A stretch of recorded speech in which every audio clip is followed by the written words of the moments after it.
Those stripped of the grace of gold shall all meet death. From Software has once again delivered a critical darling in Shadow of the Erdtree, its gargantuan DLC expansion for Elden Ring. But while it has received glowing adoration from professional critics, a not insignificant slice of players have rallied against Shadow of the Erdtree's difficulty. Perceiving its enemies and bosses to be so challenging that they make the game unfair, some fans have review-bombed the DLC on Steam and even crafted mods for the PC version that make the experience easier. And so comes the inevitable question: is Elden Ring Shadow of the Erdtree too difficult? Has From Software finally gone too far? The answer, at least according to the various journalists and Souls content creators I've spoken to, is no. However, the answer to Erdtree's steep challenge lies in much more than that age-old, condescending advice of get good.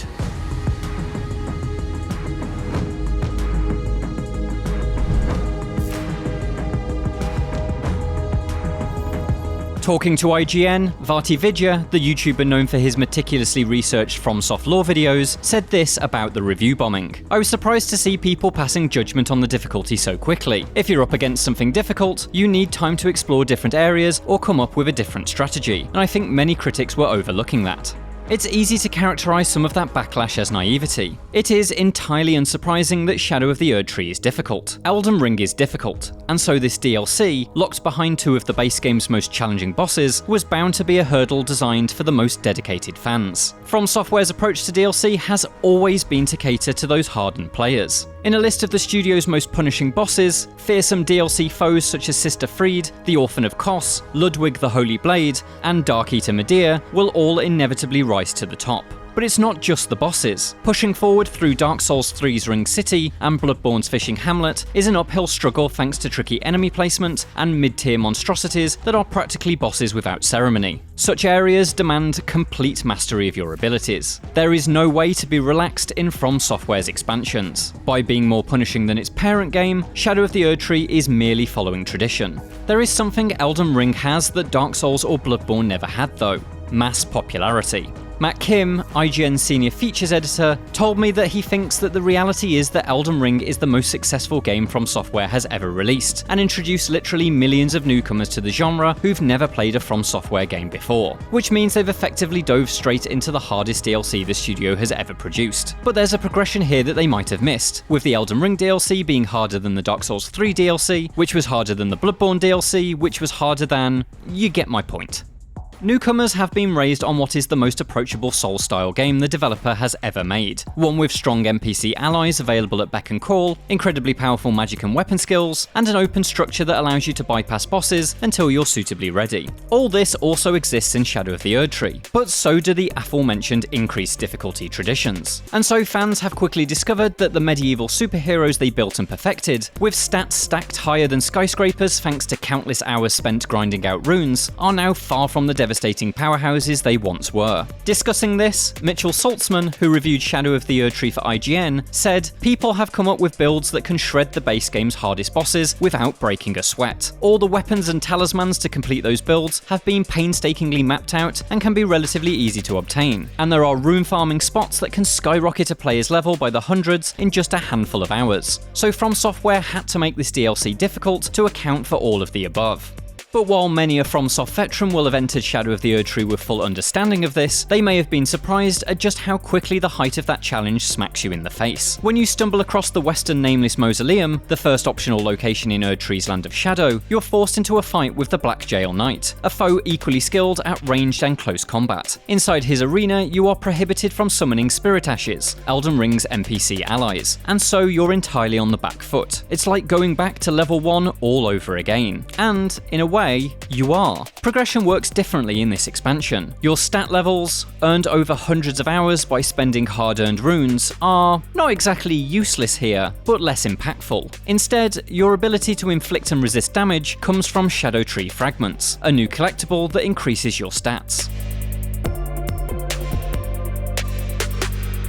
Talking of the system, VaatiVidya told me a big part of the issue seems to be people not understanding the Shadow Tree Fragment mechanic, whereby your character gets stronger from the process of wide exploration. Shadow Tree fragments fit together to make Shadow Tree blessings, which when used as a site of grace, buff your character's ability to both inflict and resist damage. The logic behind them makes a lot of sense. Those aforementioned boss shredding builds could steamroll through the DLC, bypassing the artistic intent of its many bosses and challenges. And so to ensure everybody experiences Shadow of the Erdtree as intended, FromSoft has put everyone back on a roughly even playing field from which only Shadow Tree blessings will raise you up. In short, they made you start a game from scratch. Saltzman said to me, "I think the Shadow Tree blessing system is actually a pretty smart solution that allows Shadow of the Erdtree to be difficult right from the start, but also allow people to overcome that difficulty by doing the thing that Elden Ring has always been about: exploration, discovery, and being rewarded for your curiosity. There are a ton of Shadow Tree fragments that can be obtained right from the very start of the game, without even having to fight any of the big bosses that players seem to be getting stuck on." It is worth considering how that system impacts Elden Ring's values of exploration and discovery though. In the base game, simply playing is enough to acquire the runes needed to level up and become more powerful. But by locking increased stat power behind specific items located in specific places, Shadow of the Erdtree has arguably turned the entire experience into something of a scavenger hunt. The effect of this will vary depending on taste. For some, this further encourages exploration of a world that frequently rewards the curious, while for others, it may turn any reward that isn't a Shadow Tree fragment into a disappointment or even a waste of time.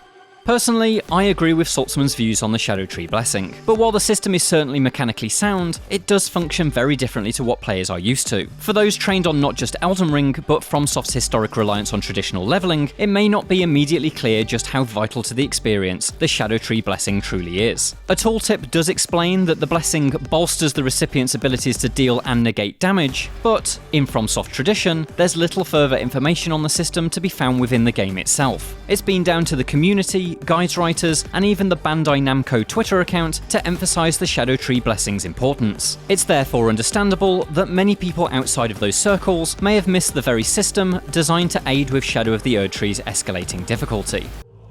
Is there no hope for redemption? The answer, sadly, is clear.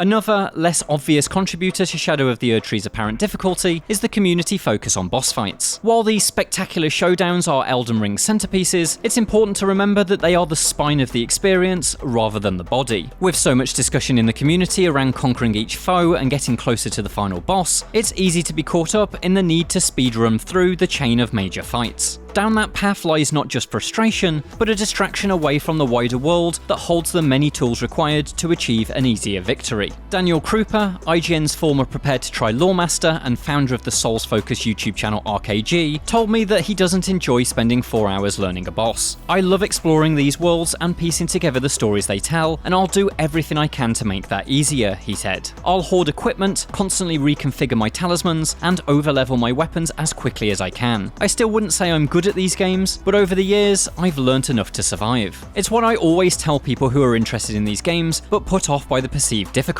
he adds. Yes, there's no inbuilt easy mode, but you can make your experience far less punishing. Adding to that idea, VaatiVidya notes that the online community has always been a huge help in this regard, making it clear how your build can be optimized or telling you which things are overpowered. For example, the Mimic Tier Summon or the Blasphemous Blade. As the days go by, even more powerful things are being found in the DLC to make use of. If you're truly struggling, you can use these to move the difficulty level of the DLC more in line with your ideal level of challenge. Shadow of the Erdtree is falter bursting with a variety of exciting new weapons and talismans that can either boost your existing build or encourage a new one entirely. As a long-time Moonveil user with high intelligence and dexterity stats, I was delighted to discover the DLC features a thrusting sword that can be used to cast spells. That's a game changer and has entirely altered my tactics when it comes to combat. But I know it won't be a catch-all solution to every boss down the line, and that being open to experimentation is more valuable than ever in this expansion. Krupa tells me that he's got to the final boss. Yes, it's tough, but I'm choosing not to suffer. I've always seen bosses in these games as problems to be solved rather than grueling challenges to overcome. So I'll go explore the Cerulean Coast some more, and maybe I'll find something that will help.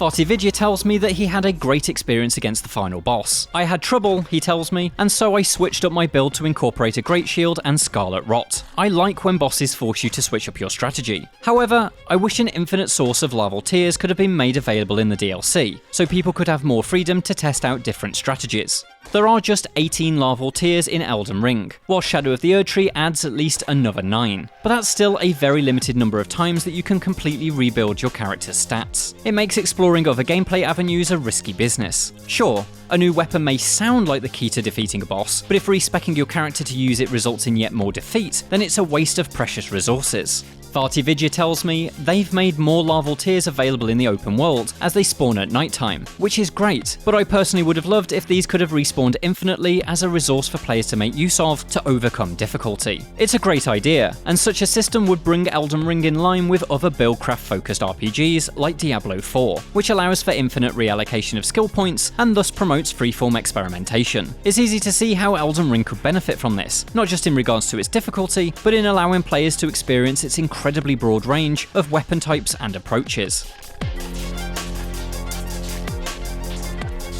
It's clear that the key to success in Shadow of the Erdtree is the exact same as it was in its parent game. Explore the world, and the world will provide the answer. Elden Ring is not a boss rush. It is an open world game, and that structure is key to overcoming what can initially seem an overwhelming difficulty spike. Despite this, everyone I've spoken to acknowledges just how challenging Shadow of the Erdtree is, especially in its later hours. In his review, Saltzman said, "From Software definitely skirts the line between fair and unfair, with some of the later boss designs in particular." Meanwhile, Kim tells me that he thinks From Software pushed the envelope further in Shadow of the Erdtree, particularly with the final boss. That challenge scales with your New Game Plus progress too. If you're on your second, third, perhaps even fourth or fifth run of the game, then your character will suffer more than those using a fresh save file. A future balance patch could potentially address this. I've heard some complaints from a lot of people struggling on their New Game Plus characters, so I guess I could also see the effects of New Game Plus being toned down as it applies to the DLC areas, says VaatiVidya. There's also the issue of Elden Ring's performance. Digital Foundry notes that, 2.5 years on from launch, the game still suffers from long-standing technical issues. Shadow of the Erdtree has come with no stability fixes. When perfect parries and desperate dodges are part of the game's core fabric, an unstable frame rate is as much the enemy as Mesmer the Impaler. Without fixing such long-standing performance woes on all platforms, From Software is sadly leaving players vulnerable to frustrating defeats. These issues may not be an intentional increase in difficulty, but they can contribute all the same. So far, there's no indication that From Software has any intention of reducing Shadow of the Erdtree's difficulty.